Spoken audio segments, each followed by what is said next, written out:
Hoy es la fiesta de Santa Teresa de Ávila, día 15 de octubre. Santa Teresa de Jesús, o Santa Teresa de Jesús, Santa Teresa Grande, como se le llama, doctora de la Iglesia. Vamos a encomendarnos a Dios en nombre del Padre, del Hijo, del Espíritu Santo. Amén. Señor, te damos gracias por el regalo de este día. Hoy especialmente te queremos pedir que nos concedas ser coherentes y ser íntegros, que seamos veraces y que no tengamos temor de cumplir con nuestra misión, aun con lo complicado que pueda ser.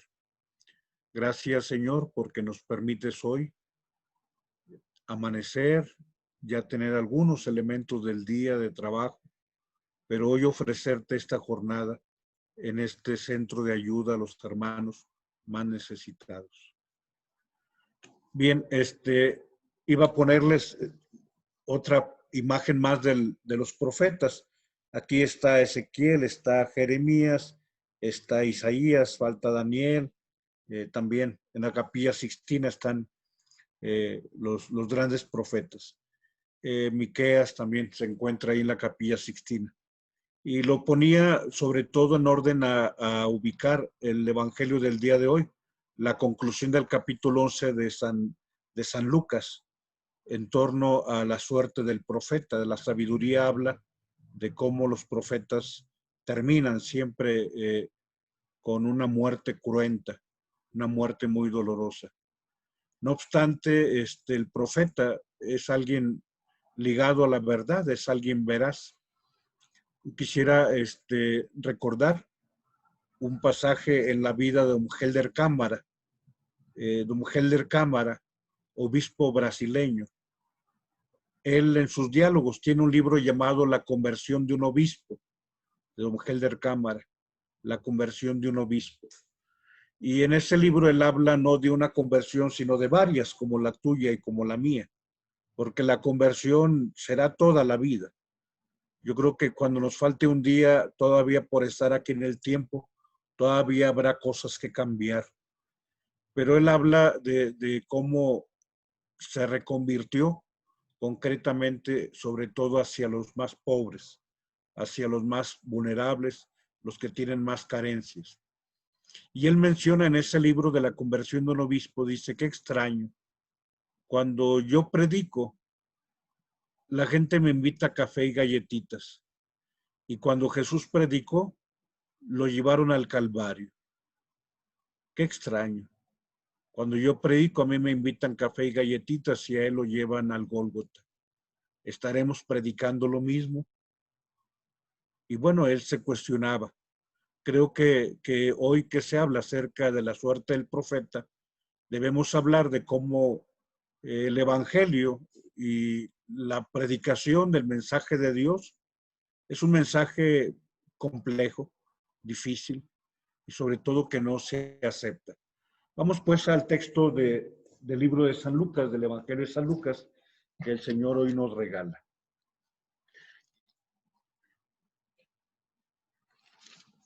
Que el Señor esté con ustedes. Proclamación del Santo Evangelio según San Lucas. Gloria a ti, Señor Jesús. Hay de vosotros los fariseos que pagáis el diezmo de la menta, de la ruda y de toda hortaliza, y dejáis a un lado la justicia y el amor a Dios. Esto es lo que había que practicar, aunque sin omitir aquello. Hay de vosotros los fariseos que amáis el primer asiento en las sinagogas, y que se os salude en las plazas. Hay de vosotros, pues sois como los sepulcros que no se ven, sobre los que andan los hombres sin saberlo. Uno de los legistas le respondió, maestro, diciendo estas cosas también os injurias a nosotros.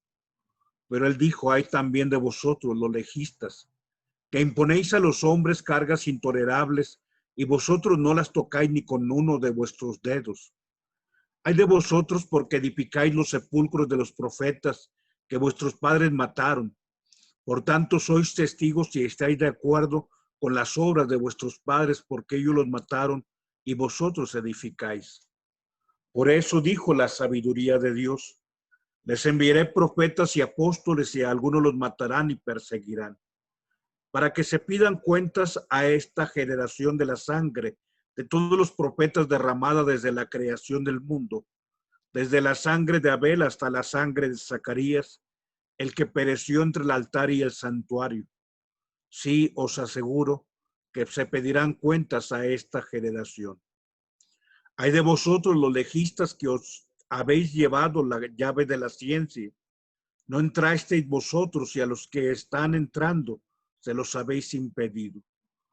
Y cuando salió de ahí comenzaron los escribas y fariseos a atacarlo violentamente y hacerle hablar de muchas cosas, buscando con insidias cazar alguna palabra de su boca.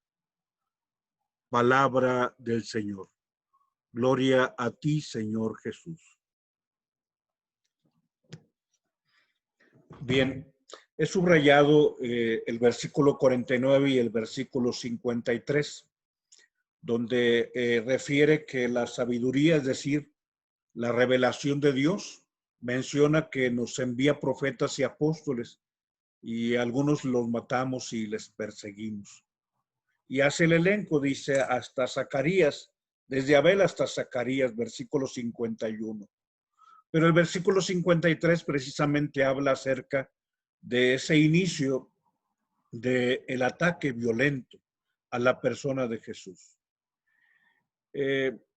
Si realmente vivimos la verdad del Evangelio, vamos a vivir momentos complicados, muy complicados.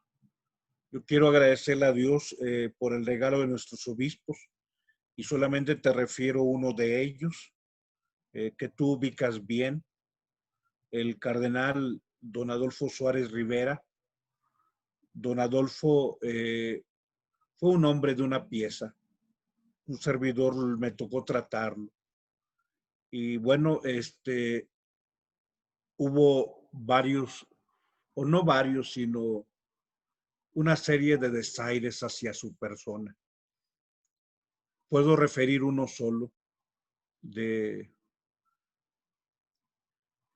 pues de alguien a quien se le pidió una ayuda para construir el seminario de allá de Juárez o de Juárez, Nuevo León. Don Adolfo obviamente había cerrado la puerta para que se hicieran celebraciones especiales con las personas, sobre todo que tenían muchísimo dinero en Monterrey. Y cuando él pide ayuda para la construcción del seminario, hubo alguno que, pues, voy a decir, hizo un gesto humillante. O sea, don Adolfo siguió él siempre con sus convicciones. Le envió una ayuda, dos trailers llegaron allá aquella entonces construcción del seminario de Juárez, pero dos trailers de esos que traen la caja no cerrada, sino tipo como de volteo, trailers grandes. Y mandó uno de los grandes empresarios de Monterrey la ayuda para construir el seminario. En cada uno de esos dos trailers que llegaron allá a la casa de Juárez, cada uno de ellos llevaba un saco de cemento. Y cuando se vieron que llegaron los dos trailers enormes, pues se pensaba que venía una gran carga de material para construcción. Y no, cada uno de ellos traía un trailer, un saco de cemento, nada más. Era una forma de decirle, puedo ayudarte, pero no quiero ayudarte. Ahí tienes dos sacos de cemento en dos trailers que movieron. En realidad la actitud era una mofa, una burla.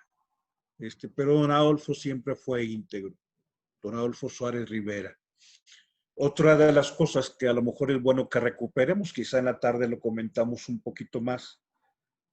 Don Adolfo le hicieron la vida de cuadritos, hasta que hubo un momento en que ya siendo cardenal, siendo uno de los 120, por poner un número cerrado, varía, 130, 132, uno de los 120 cardenales que hay en el mundo, se le llegó a acosar tanto, a perseguir, que él presentó su renuncia, y yo lo recuerdo muy bien. Un 9 de mayo mandó la renuncia al Vaticano, al Papa San Juan Pablo II, y el 10 de mayo, o sea, fue un periodicazo en Monterrey. Don Adolfo Suárez renuncia a la arquidiócesis de Monterrey. O sea, de alguna manera él manifestaba, pues no me creen a mí, aquí está su iglesia. Bueno, o sea, creo que podemos nosotros leer de formas distintas estos acontecimientos, pero yo sí te digo, él era una persona digna. Y sobre todo cuando las personas quieren realmente ser coherentes con el mensaje que se predica, se vive la persecución. Vamos adelante a hablar sobre esta suerte del profeta que se refiere en nuestro credo. En el credo refiere que la muerte del Señor es por nuestra causa. Obviamente se refiere históricamente la situación que se da. Obviamente la historia registra a la persona que tiene la autoridad, aun cuando haya sido provocado por la insidia que ya hoy se manifiesta en el Evangelio, de aquellos que le empiezan a atacar violentamente y le hacen decir palabras tratando de ver en cuál le encuentran un defecto para acusarlo. Pero queda en el credo así nuestra profesión de fe: por nuestra causa, por nuestra culpa, fue crucificado en tiempo de Poncio Pilato, padeció y fue sepultado y resucitó según las Escrituras. Hoy el Señor habla de la sabiduría y su testimonio, que refiere la revelación de Dios. Y esta suerte, digamos, del profeta, o hablar de aquel que muere según las Escrituras o según la sabiduría de Dios, es referida por 1 Corintios capítulo 15, versículo 3 y siguientes, donde San Pablo dice: porque les transmito lo que al mismo tiempo yo he recibido, que Cristo murió por nuestros pecados según las Escrituras. Sí, habla de que las Escrituras ya referían un plan salvífico de Dios. Pero hoy también adelante se hace alusión a la muerte del profeta. Porque dice la sabiduría: enviaré profetas y mensajeros y los matarán y los perseguirán. De ahí sale esta expresión de la suerte del profeta. ¿Qué significa la suerte del profeta? La muerte y la persecución. No obstante, nosotros sabemos objetivamente que Jesús es mucho más que un profeta. Hace 2 días referíamos el pasaje del Evangelio, aquí también en San Lucas capítulo 11, de que en tiempo de Jonás los ninivitas se convirtieron por la predicación de Jonás, y aquí hay alguien que es más que Jonás. Sí, él es más que el profeta. Y también refiere que la reina de Oriente vino a escuchar la sabiduría de Salomón desde kilómetros y kilómetros para escuchar la sabiduría de Salomón, y dice: aquí hay alguien que es mucho más que Salomón.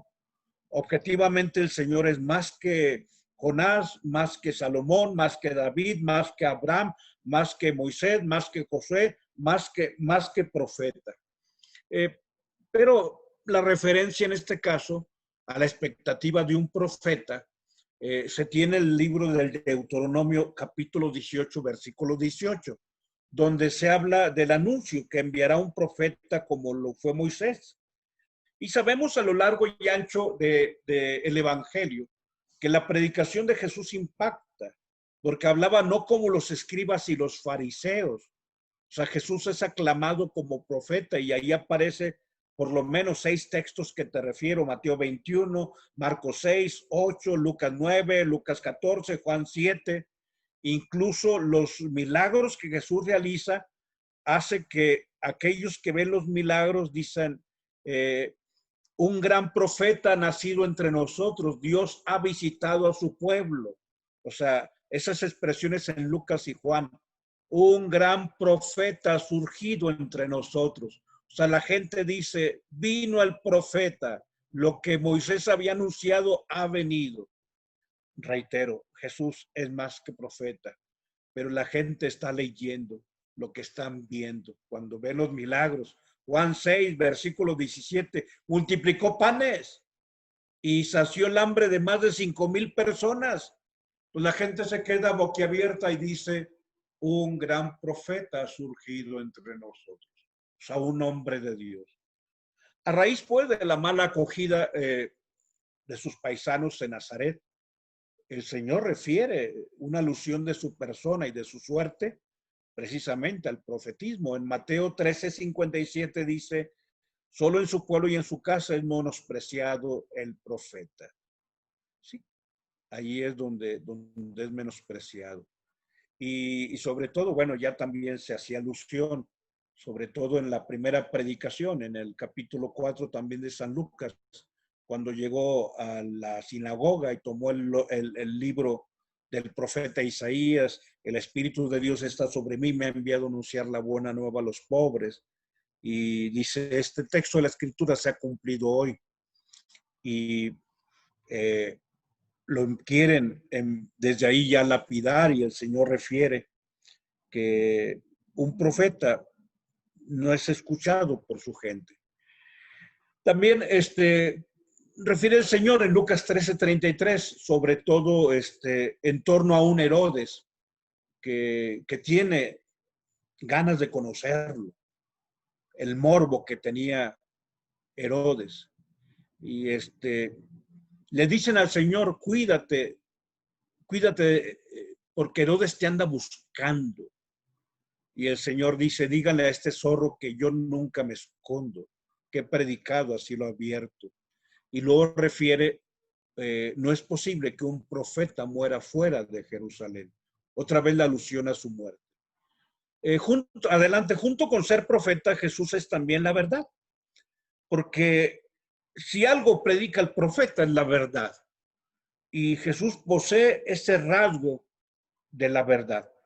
Bastaría, digamos, que recordaras Juan 14:6, cuando le dice Tomás, Señor, no sabemos a dónde vas, ¿cómo podemos conocer el camino? Y el Señor le dice en Juan 14:6, yo soy el camino, yo soy la verdad y yo soy la vida. O sea, Jesús es la verdad. Al final de los siglos recibirá el título de testigo fidedigno y veraz, Apocalipsis 3:14, en esa revelación a la iglesia de la Odisea. Y bueno, hoy que el Señor habla del envío de profetas por parte de la sabiduría, debemos pensar en él que es veraz, esa palabra que proviene del Padre y que es él mismo. Ya San Pedrito, cuando hace su célebre sermón en el templo, refiere que el texto de Deuteronomio 18:18, que se había anunciado que Dios enviaría un profeta como Moisés, se ha cumplido. Dice, Jesús es el profeta del cual hablaron los demás profetas. Puedes corroborar el texto de Hechos 3 del 22 al 24. Entonces Jesús es reconocido como el profeta. Pero bueno, adelante se cumple la sabiduría, se cumple la escritura. Todos los libros del Antiguo Testamento, no solo los profetas, hablaban sobre Cristo. Por eso hay una referencia neotestamentaria que habla acerca de que según está escrito de él. Y lo que dice 1 Corintios 15:3, porque les transmito lo que al mismo tiempo yo recibí, que Jesús fue muerto según las escrituras. Sobre todo San Mateo, que se dirige de una forma especial al destinatario judío. Recuerda que en la iglesia hay dos tipos de cristianos, el judeo cristiano y el helenocristiano, o sea, el que proviene del judaísmo y el que proviene del helenismo, del mundo pagano, así como le llamaban los judíos. Sobre todo acuérdate que San Pablo reconoce que Pedro fue enviado a predicar a los judíos y que él fue enviado a predicar a los gentiles. Son las dos cunas. Bueno, San Mateo escribe su evangelio a judíos conversos al cristianismo. Y entonces fíjate todas las veces que refiere San Mateo, y pongo no todas, sería imposible, Dice, así se cumplió lo que fue dicho por los profetas. Aparece en Mateo 2:15, 2:17, 2:23, 4:14, 12:17, 13:35, 21:4, 26:56, 27:9. O sea, para que se cumpla lo que fue dicho por boca de los profetas. El propio Cristo, nuestro Señor, ha manifestado que debe cumplirse en él todo lo que está escrito. Y sobre todo el pasaje de Lucas 24:44 es muy conocido por todos. Cuando con los discípulos de Maús va explicándoles por el camino todo lo que estaba escrito sobre el Mesías, empezando por Moisés, yendo a los profetas y terminando con los escritos. O sea, todo lo que era la Tanaj, empezó a revisarla y decirle, mira, todo esto estaba escrito para que los discípulos de Maús pudieran tener una actitud distinta, sobre todo en torno a su persona. Pero hablemos del destino del profeta. Adelante, por favor. De forma especial, la muerte del Señor está asociada al anuncio de la sabiduría de Dios, que es la escritura.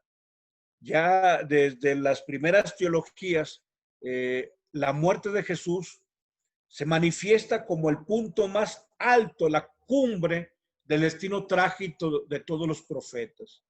¿Cómo murieron los profetas? Unos lapidados, otros desollados, pero todos perseguidos. Ese es el camino del profeta.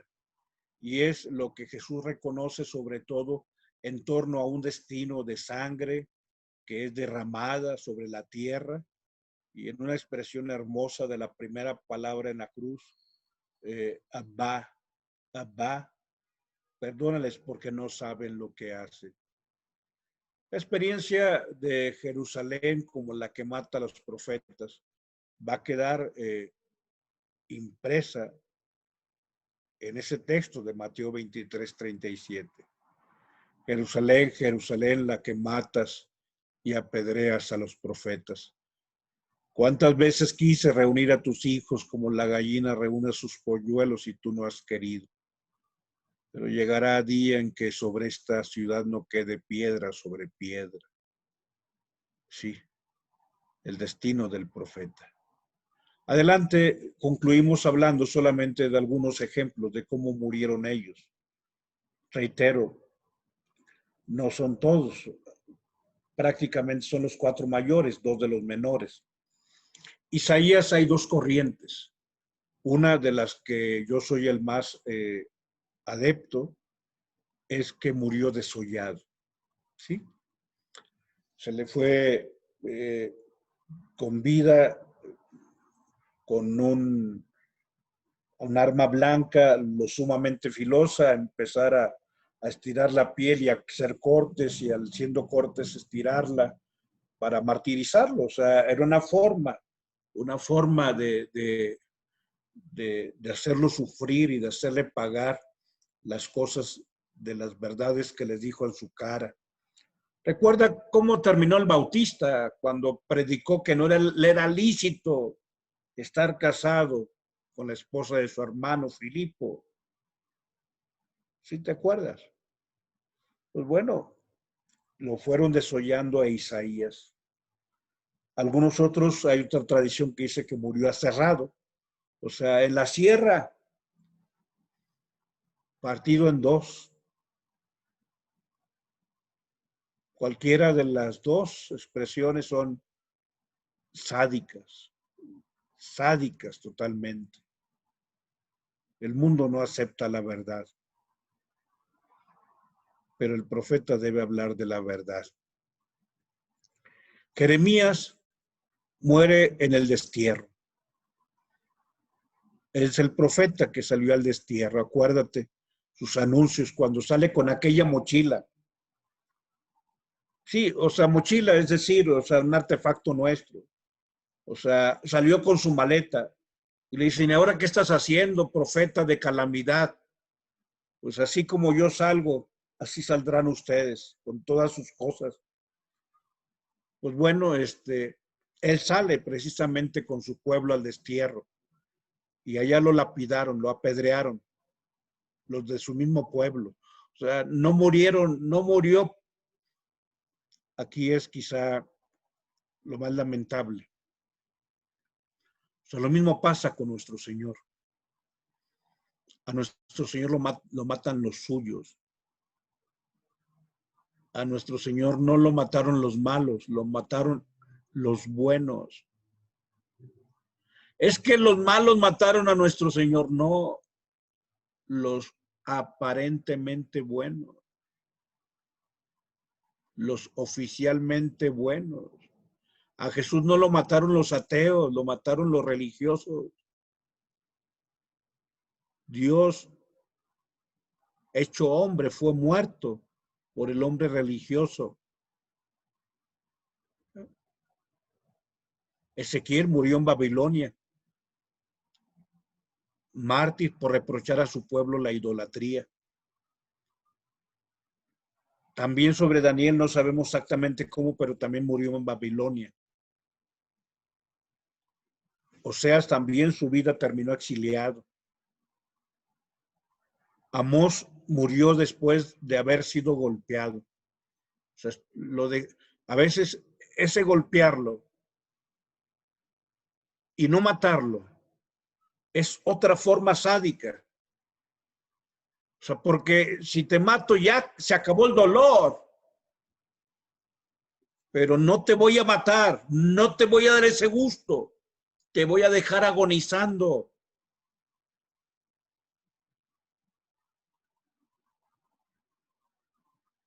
Eso sucedió con Amós.